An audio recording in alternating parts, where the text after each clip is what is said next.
Sahabat pencarian dikasih Tuhan, berjumpa lagi dengan Kakak Iksa dalam Do Re Mi, doa dan renungan misioner bersama kami Paroki Santo Presiden Paulus Argapura, Keuskupan Jayapura.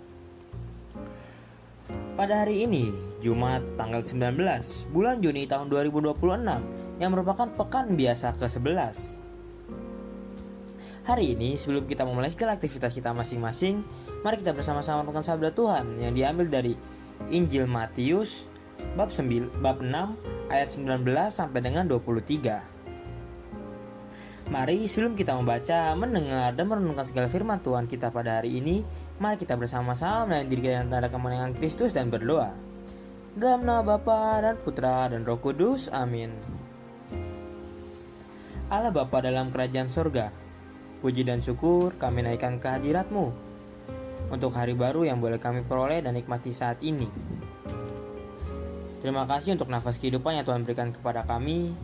Terima kasih juga untuk tubuh dan sehat dan keadaan yang baik yang telah Tuhan berikan juga kepada kami, sehingga pada hari ini kami dapat bangun untuk mempersiapkan segala aktivitas kami dan mempersiapkan semua yang hendak kami lakukan hari ini sebaik mungkin. Ya Bapa, sekarang kami hendak duduk diam dan meresapkan sabda-Mu. Curahkan Roh Kudus-Mu ke dalam diri kami, agar setiap sabda yang kami dengar mampu kami laksanakan dalam segala tugas dan tantangan kami sepanjang hari ini. Tambahkanlah iman percaya kami terhadap-Mu, agar dalam kehidupan ini kami tidak mudah terbuai oleh hal-hal yang menjauhkan kami dari kasih-Mu. Ya Bapa, terpujilah nama-Mu, Bapa, Putra, dan Roh Kudus, kini dan sepanjang segala masa. Amin. Tuhan beserta kita, sekarang dan selama-lamanya. Inilah Injil suci menurut Matius. Dimuliakanlah Tuhan. Dalam khotbahnya di bukit, berkatalah Yesus, "Janganlah kalian mengumpulkan harta di bumi. Ngengat dan karat akan merusakkannya, dan pencuri akan membongkar serta mencurinya. Tetapi kumpulkanlah bagimu harta dari surga. Di surga ngengat dan karat tidak merusakkannya, dan pencuri tidak membongkar serta mencurinya. Karena di mana hartamu berada, di situ pula hatimu berada. Mata adalah pelita tubuh. Jika matamu baik, teranglah seluruh tubuhmu. Jika matamu jahat, gelaplah seluruh tubuhmu. Jadi, jika terang yang ada padamu gelap, betapa gelapnya kegelapan itu." Demikianlah sabda Tuhan. Terpujilah Kristus. Sahabat misioner yang dikasih Tuhan, dalam bacaan Injil hari ini, Yesus mengajak para murid untuk melihat kembali apa yang menjadi pusat dalam kehidupan mereka masing-masing.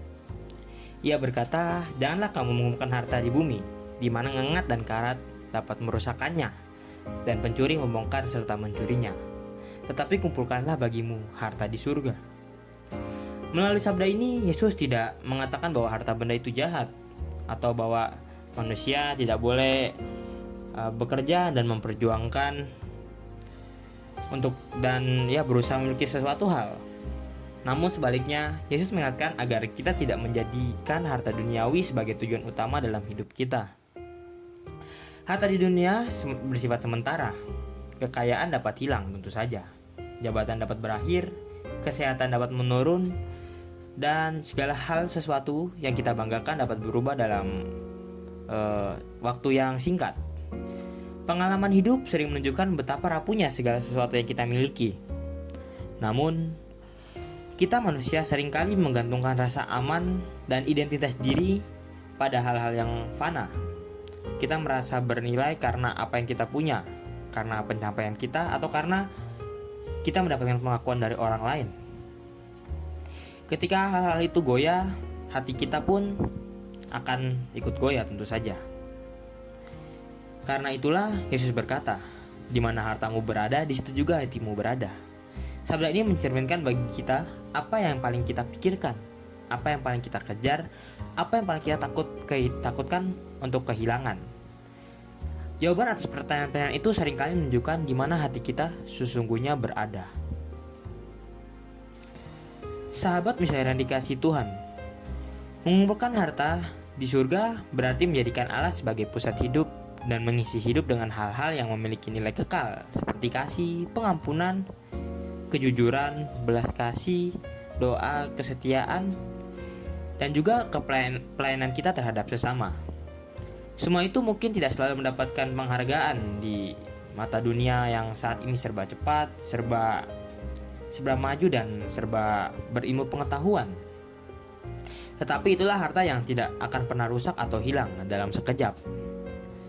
Lalu Yesus kemudian berbicara tentang mata sebagai pelita tubuh. Jika matamu baik, teranglah seluruh tubuhmu. Jika matamu jahat, gelaplah seluruh tubuhmu.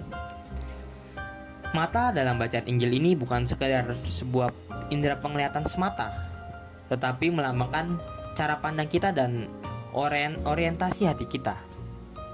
Mata yang baik adalah hati yang terarah kepada Allah, mampu melihat hidup sebagai anugerah dan melihat sesama sebagai saudara yang harus dikasihi dan dicintai. Sebaliknya, mata yang tidak baik dalam hati yang dikuasai oleh keserakaan, iri hati, ataupun keinginan untuk menang sendiri, memiliki lebih banyak lagi bagi dirinya sendiri, membuat diri kita bisa hancur.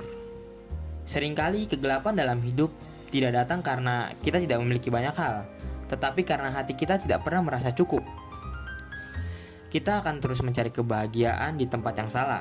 Kita mengejar banyak hal, tetapi lupa memelihara relasi kita dengan Tuhan maupun dengan sesama kita sendiri. Padahal hati yang dipenuhi oleh Allah akan mampu melihat terang bahkan di tengah kesulitan yang kita hadapi. Sedangkan hati yang dipenuhi oleh keterikatan pada hal-hal duniawi akan tetap merasa kosong meskipun memiliki segalanya. Maka dari itu, Injil hari ini mengajak kita untuk bertanya dengan jujur kepada diri kita masing-masing. Kemana hati saya tertuju? Apakah saya lebih suka menemukan harta yang sementara, ataukah saya sedang membangun harta yang kekal di hadapan Tuhan?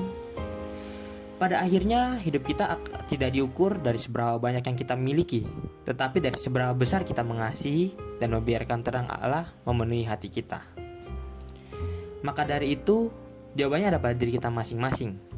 Mari kita senantiasa memberikan Allah dalam setiap langkah hidup kita, dengan segala keberadaan kita, serta kita dapat memberikan kasih dan kebahagiaan kepada semua orang. Amin. Sahabat misioner yang dikasihi Tuhan, mari kita bersama-sama untuk segala permohonan kita hari ini dengan bersama-sama berdoa dengan doa anak misioner Indonesia. Doa anak misioner Indonesia, dalam nama Bapa dan Putra dan Roh Kudus. Amin. Tuhan Yesus, Engkau diutus Bapa menjadi berkat bagi dunia dan menjadi juru selamat bagi manusia. Utuslah kami, anak-anak dan remaja misioner di Indonesia, untuk menjadi sahabat yang kuat bagi yang lemah, sahabat yang rela berkorban bagi yang menderita payah, sahabat penghibur bagi yang sakit dan gelisah.